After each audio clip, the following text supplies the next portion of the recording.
ಎಲ್ರಿಗೂ ನಮಸ್ಕಾರ. ಭಗವದ್ಗೀತೆಯ 5ನೇ ಅಧ್ಯಾಯದ 19ನೇ ಶ್ಲೋಕದಿಂದ ಈ ವಿಡಿಯೋವನ್ನು ಆರಂಭಿಸೋಣ. ಶ್ಲೋಕವು ಹೀಗಿದೆ: ಇಹೈವ ತೈರ್ಜಿತಃ ಸರ್ಗೋ ಯೇಷಾಂ ಸಾಮ್ಯೇ ಸ್ಥಿತಂ ಮನಃ ನಿರ್ದೋಷಂ ಹಿ ಸಮಂ ಬ್ರಹ್ಮ ತಸ್ಮಾತ್ ಬ್ರಹ್ಮಣಿ ತೇ ಸ್ಥಿತಾಃ.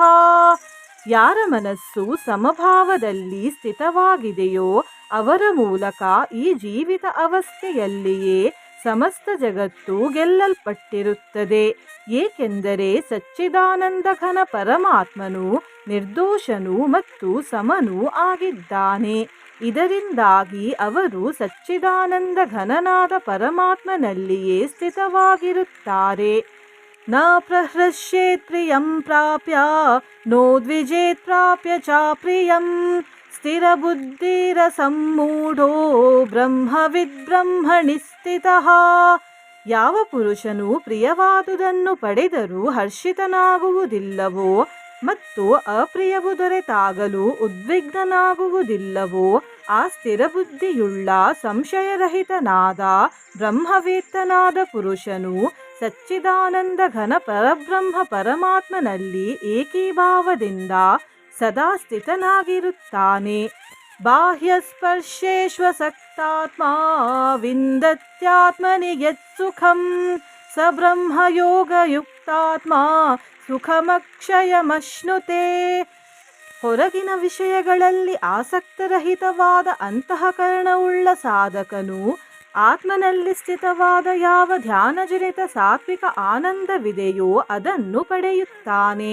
ಅನಂತರ ಆ ಸಚ್ಚಿದಾನಂದ ಘನನಾದ ಪರಬ್ರಹ್ಮ ಪರಮಾತ್ಮನ ಧ್ಯಾನರೂಪವಾದ ಯೋಗದಲ್ಲಿ ಅಭಿನ್ನ ಭಾವದಿಂದ ಸ್ಥಿತನಾದ ಪುರುಷನು ಅಕ್ಷಯವಾದ ಆನಂದವನ್ನು ಅನುಭವಿಸುತ್ತಾನೆ.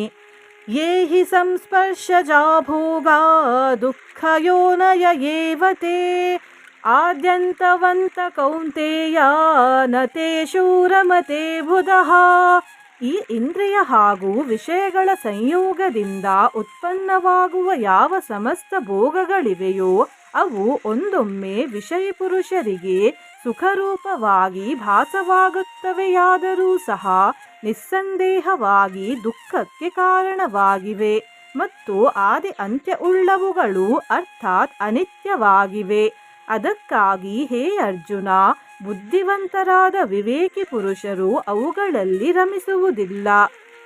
ಶಕ್ನೋತಿ ಹೈವ ಯಃ ಸೋಢುಂ ಪ್ರಾಕ್ಶರೀರ ವಿಮೋಕ್ಷಣಾತ್ ಕಾಮಕ್ರೋಧೋದ್ಭವಂ ವೇಗಂ ಸಯುಕ್ತಃ ಸ ಸುಖೀ ನರಃ.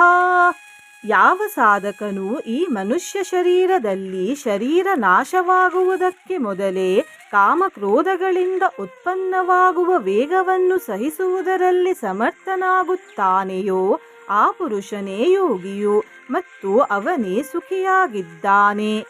ಯೋ ಅಂತಃ ಸುಖೋ ಅಂತರಾರಾಮಸ್ತತಾಂತರ್ಜ್ಯೋತಿರೇವ ಯಃ ಸ ಯೋಗಿ ಬ್ರಹ್ಮ ನಿರ್ವಾಣಂ ಬ್ರಹ್ಮಭೂತೇದಿ ಗಚ್ಚತಿ.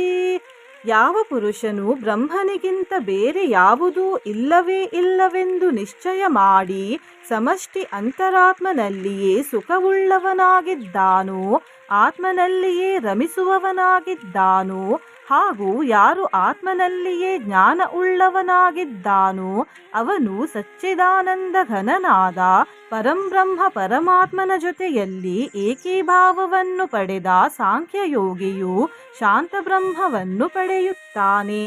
ಲಭಂತೆ ಬ್ರಹ್ಮ ನಿರ್ವಾಣ ಋಷಯಃ ಕ್ಷೀಣ ಕಲ್ಮಷಾಃ ಚಿನ್ನದ್ವೈಧಾಯತಾತ್ಮಾನಃ ಸರ್ವಭೂತಹಿತೇ ರತಾಃ.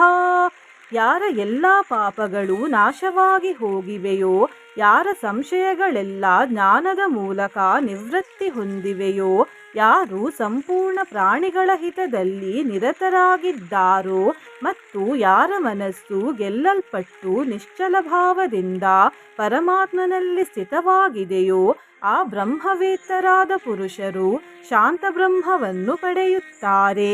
ಇದು ಈ ಅಧ್ಯಾಯದ 25ನೇ ಶ್ಲೋಕ. ಇಲ್ಲಿಗೆ ಈ ವಿಡಿಯೋವನ್ನು ಮುಗಿಸೋಣ. ಮುಂದಿನ ವಿಡಿಯೋದೊಂದಿಗೆ ಮತ್ತೆ ಪುನಃ ಸಿಗೋಣ. ನೀವು ಚಾನಲಿಗೆ ಹೊಸದಾಗಿ ಬಂದಿದ್ದರೆ ಚಾನಲನ್ನು ಸಬ್ಸ್ಕ್ರೈಬ್ ಮಾಡಿ, ಹತ್ತಿರ ಇರುವ ಬೆಲ್ ಬಟನ್ ಪ್ರೆಸ್ ಮಾಡಿ, ಆಲ್ ಅನ್ನುವ ಆಪ್ಷನ್ ಅನ್ನು ಸೆಲೆಕ್ಟ್ ಮಾಡಿ. ವಿಡಿಯೋಗೆ ಲೈಕ್ ಮತ್ತು ಹೈಪ್ ಮಾಡಿ, ಹರೇ ಕೃಷ್ಣ ಎಂದು ಕಮೆಂಟ್ ಮಾಡಿ. ಧನ್ಯವಾದ.